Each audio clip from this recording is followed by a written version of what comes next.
Sungguh orang yang seperti ini adalah orang yang sangat bodoh.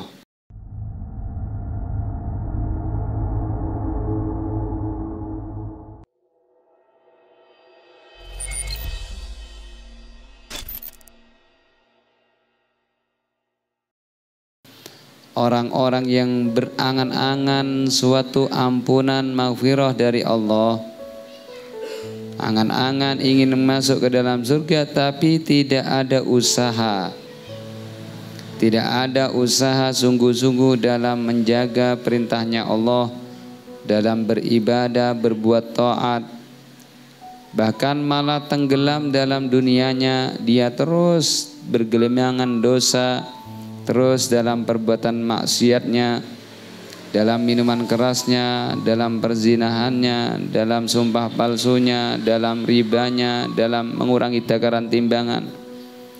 Dia masih saja berbuat maksiat itu, tapi dia berangan-angan Allah akan mengampuninya, dan Allah akan memberikan derajat, memuliakannya, dan Allah akan menerima taubatnya, dan dia akan dimasukkan ke dalam surga. Sungguh orang yang seperti ini adalah orang yang sangat bodoh, orang yang tertipu dan sangat menyesal.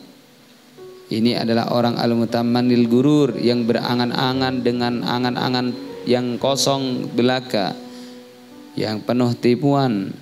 Karena Allah telah memberitahu kepada kita dalam Al-Quranul Karim, walillahi ma fis samawati wa ma fil ard liyajziyal ladina asa'u bima amilu wa yajziyal ladina ahsanu bil husna. Allah berfirman dalam surat An-Najm, dan milik Allah apa-apa yang ada di langit-langit dan apa saja seluruh yang ada di bumi, agar Allah membalas dosa-dosa orang yang berbuat buruk, kemaksiatan, atas apa yang mereka kerjakan, perbuat di atas dunia. Allah akan memberikan balasan daripada dosa-dosanya, dan agar Allah memberikan imbalan pahala bagi orang yang berbuat baik, berbuat taat, selalu berbuat ibadah, mendekatkan diri kepada Allah. Orang-orang yang ahsanu, berbuat baik, istiqomah dalam ketaatan, maka Allah akan balas dengan imbalan bil husna, yaitu surganya Allah Subhanahu wa taala. Di sini Allah memberitahu kekuasaannya Allah langit dan bumi, agar Allah membalas orang-orang yang bergelimangan dosa. Jadi orang yang membiasakan hari-harinya dengan dosa, dia terus menghabiskan umurnya untuk perbuatan maksiat, maka dia akan merasakan akibatnya di hari kelak. Namun bagi orang yang sungguh-sungguh berangan-angan ampunan Allah, maka dia menyesali perbuatan dosanya, bertobat dan menggantinya dengan amalan soleh. Dia menyesal, dia bertobat taubatan nasuha, lalu dia mengerjakan apa yang diwajibkan oleh Allah. Sholatnya dijaga, diperbaiki, ditambahi dengan dzikir, qiraatul Quran, menjalankan sunnah Nabi Muhammad SAW, menghadiri majlis ilmu, mempelajari ilmu agama, mendekat kepada orang soleh. Maka orang yang bertobat dan mengganti dengan amalan solehan ini, maka Allah akan membalas orang yang ahsanu, berbuat baik ini, bil husna, dengan surganya di hari kelak. Oleh karena itu kita ini mau surga, surga bukan gratis. Surga itu mahal. Beli surga dengan sholatnya kita, dzikirnya kita, qiraatul Qur'annya kita, sedekahnya kita, istiqomahnya kita dalam dakwah, dalam majelis ilmu. Ini kita berusaha membeli surga.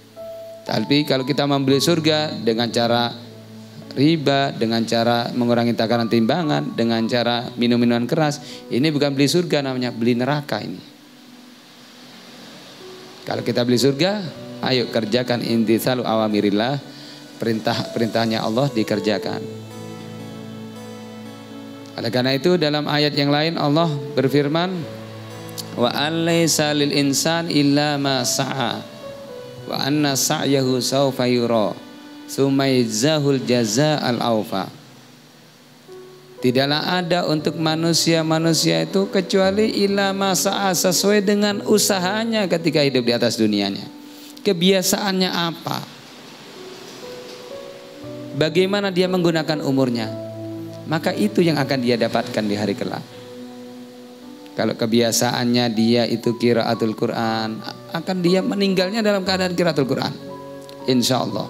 Dan dia juga akan mendapatkan syafaatnya Al-Quran. Kebiasaannya salawat kepada Nabi Muhammad SAW, zikirnya selalu ingat kepada Rasulullah. Dia akan meninggalnya dalam keadaan salawat kepada Nabi Muhammad. Dia akan bisa-bisa akan dikumpulkan dengan dekatnya Nabi Muhammad SAW, dengan syafaatnya Nabi Muhammad SAW. Wa alaysa lil insan illa ma sa'a. Orang yang ahli salat meninggalnya bisa jadi dalam keadaan salat. Tidaklah manusia mendapatkan kecuali sesuai dengan usahanya. Wa anna sa'yahu sawfa yura. Dan semua usaha-usahanya kita ini di atas dunianya, semasa hidup kita, baik perbuatan amalan sholihan sekecil apapun, seperti sedekahnya kita 500, atau memberikan kita permen kepada anak kecil, atau kita tersenyum kepada saudara kita, ini semua perbuatan amal soleh. Yang kecil ini pun akan ditampakkan oleh Allah Subhanahu wa taala. Apalagi yang birrul walidain, yang sedekah membangun masjid, yang dia haji dan umroh, menghajikan umroh orang tuanya. Apalagi pahala-pahala yang besar akan ditampakkan oleh Allah. Sebaliknya dosa juga akan ditampakkan oleh Allah. Mudah-mudahan aib kita semua ditutupi oleh Allah, dosa kita semua diampuni oleh Allah. Wa anna sa'yahu sawfa yura summa yajzahul jazaa'al aufa. Lalu setelah ditampakkan oleh Allah, ini kamu, perbuatan kamu ketika hidup, ditampakkan CCTV-nya. Ini perbuatannya kamu habiskan umur kamu untuk ini. Salat, zikir, qiraatul Quran, mencuri, korupsi, sumpah palsu, perbuatan dolim, semuanya ditampakkan laporan amal. Summa yujzahul jazaa'al aufa. Lalu Allah akan berikan balasan dosa bagi yang maksiat, balasan imbalan pahala bagi yang berbuat taat ibadah kepada Allah Subhanahu wa taala.